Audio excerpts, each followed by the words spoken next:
Este programa dedicado a la salud. El primer tema que vamos a tocar es la osteoporosis, una enfermedad que suele ser asintomática y que generalmente se descubre cuando hay alguna fractura. Para ello se encuentra con nosotros el doctor Franklin Ablán, él es médico endocrino y pues muchísimas gracias por estar hoy con nosotros en Entre Noticias. Por la invitación. Mi primera pregunta, o vamos a comenzar por un principio, ¿qué es osteoporosis? La osteoporosis es un estado de fragilidad del hueso. El hueso es un tejido dinámico que se está remodelando, es decir, construyendo y destruyendo a través de toda la vida, todo el tiempo, desde el aspecto intrauterino en el feto hasta el último día de vida del individuo. Ahora, ¿esta enfermedad se da en todos los huesos o en algunos en específico, en alguna zona? ¿Cómo comienza? Se da en general en todos los huesos, ¿verdad? Lo que pasa es que desde el punto de vista de estudio médico se han centrado en la columna, la cadera y el antebrazo porque son las zonas más frecuentes de fracturas. Las zonas más frecuentes de fractura. Ahora, ¿quiénes son los vulnerables? ¿Hombres, mujeres? Todos son vulnerables. ¿Más las mujeres o los hombres? Las mujeres mucho más que los hombres porque tienen una menor masa ósea total.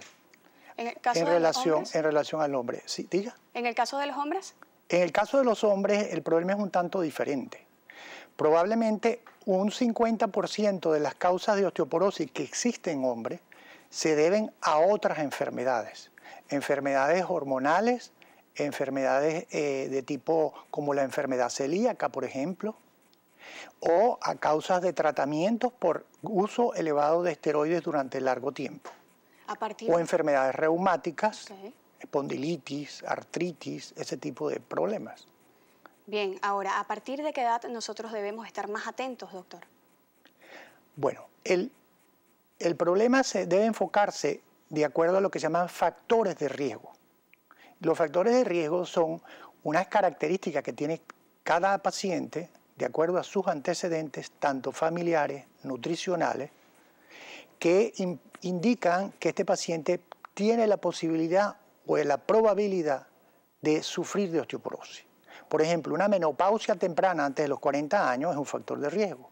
El cigarrillo, el alcohol, el consumo de comidas, mucha proteína en exceso, tanto cárnica como de derivados lácteos mismos, pero en exceso producen una carga de cuerpos ácidos en el cuerpo y esto desaloja el calcio del hueso. Entonces son factores de riesgo. La artritis, el uso de esteroides, los pacientes epilépticos que están sometidos a tratamiento con anticonvulsivantes que afectan el metabolismo de la vitamina D, la deficiencia de vitamina D mismo, y por eso es que la prevención debe comenzar en la vida intrauterina, durante el embarazo, tanto para la embarazada en la lactancia como para el feto, para que pueda desarrollar una buena masa ósea. La masa ósea depende, 70% aproximadamente es de origen genético y el desarrollo potencial se basa en los factores nutricionales principalmente.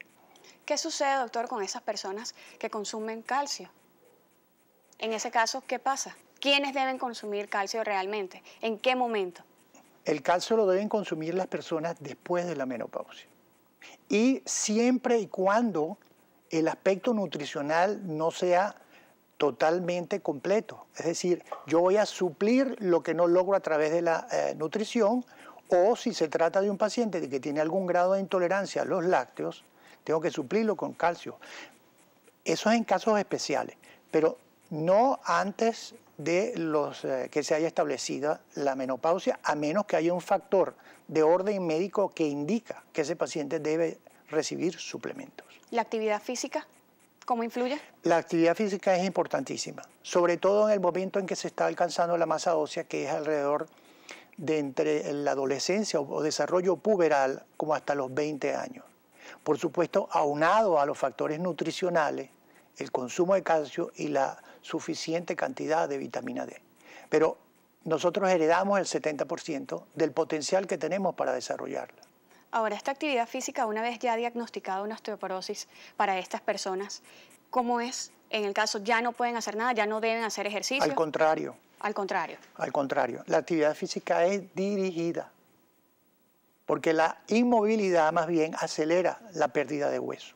que es lo que vemos nosotros, cada vez lo vemos menos, en estos astronautas cuando bajan de la Luna, que los montan en una silla porque vienen totalmente descalcificados.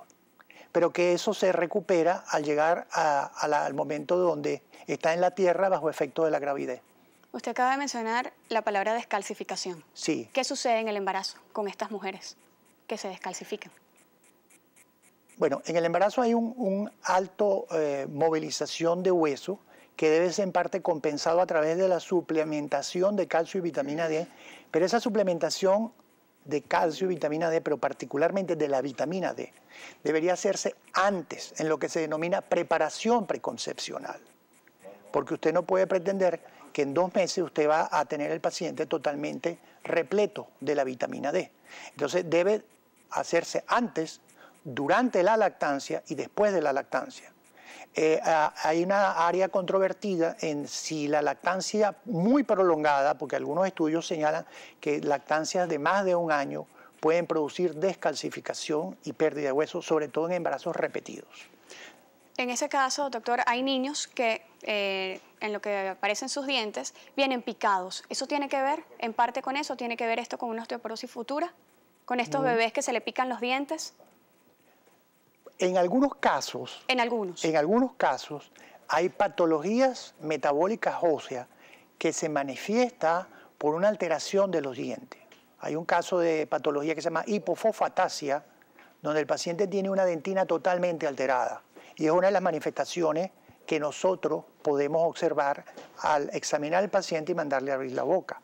Pero también hay casos como en algunas enfermedades celíacas, que son totalmente asintomáticas, donde lo único que el paciente refiere es aflojamiento de los dientes y caída de los dientes. Es un paciente adulto que no tiene enfermedad periodontal. Y que tiene que ver entonces, está relacionada que con... está relacionada a una enfermedad sistémica, general, en este caso. Doctor, ahora, ¿cómo sabemos nosotros si tenemos descalcificación? ¿Cómo nosotros sabemos si nuestros niveles de calcio están bien y se encuentran bien? ¿Cuáles son los exámenes que debemos hacernos? Bueno, el gran reservorio de calcio en el organismo es el hueso. Y el hueso, a menos que hayan factores de riesgo, no tendríamos por qué estudiar un paciente.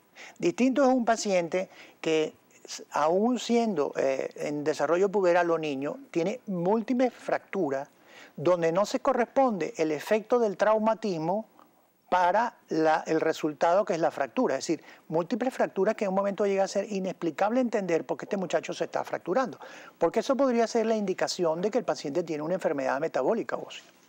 La pérdida de densidad ósea a partir de lo que es la menopausia, usted lo mencionaba hace unos segundos. Sí. ¿Esto se puede detener? ¿Qué deben hacer las mujeres durante ese tiempo antes de entrar ya en el periodo de la menopausia? Las mujeres se dividen en 2 grandes grupos. Una mayoría que tiene una pérdida de masa ósea progresiva y lenta, y un grupo muy pequeño, afortunadamente no tan grande, de alrededor de un 20-25%, que se denominan las perdedoras rápidas. De acuerdo a la historia clínica que nosotros hagamos al paciente, en el interrogatorio saldrá si hay algún elemento de riesgo, y ese paciente, aunque la pauta dice que debe hacerse la medición de hueso después de los 65 años, a menos que tenga factores de riesgo, procederíamos a hacer la medición de densimetría de hueso en esa paciente. Ahora vamos a hablar sobre el tratamiento. ¿Cómo tratamos la osteoporosis? Lo primero es hacer prevención. Y la prevención, como le mencioné antes, empieza lo que se llama prevención primordial. La prevención primordial es evitar que aparezcan los factores de riesgo y por lo tanto que se desarrolle la enfermedad. Deberíamos hacerla antes de que la mujer se embarace. Estos exámenes que usted acababa de mencionar. Ajá. Luego, en la menopausia, hay la terapia de reemplazo hormonal, ¿verdad? Que tiene que ser individualizada, no puede ser ir a los extremos como estamos viendo actualmente, donde por efecto de trabajos que aparecieron, mal diseñados, sacaron conclusiones que no son aplicables a todas las mujeres. Entonces, la terapia de reemplazo hormonal sí tiene un lugar en la salud de la mujer, pero es individual, valorado riesgo-beneficio de recibirla, y por un tiempo de no más de 5 años. Y luego tenemos la nutrición adecuada, la vitamina D, el calcio y la actividad física. En los pacientes que requieren tratamiento, contamos con una serie de fármacos, unos que se denominan bifosfonatos, otros de tipo biológico como la paratohormona recombinante y también otros anticuerpos que están contra otros factores que promueven el remodelado óseo y la pérdida de hueso. Ahora, el fármaco en general de primera línea son los bifosfonatos. Bifosfonatos. ¿Es bueno utilizar el colágeno y el magnesio cuando ya se tiene osteoporosis? El colágeno no tiene un lugar en la terapéutica. El magnesio hay casos particulares en pacientes que tienen bajo consumo de magnesio o que tienen pérdidas de ion magnesio. Por ejemplo, los pacientes que han tenido episodios de diarrea prolongadas o que tienen síndrome de malabsorción, o aquellos pacientes que tienen un alto consumo sobre todo de alcohol. Por supuesto que lo que tendría que dejar es el alcohol de primero, pero esos pacientes pueden tener deficiencias de magnesio. En eso la suplementación es importante, además de la dieta. ¿Hay avances, doctor?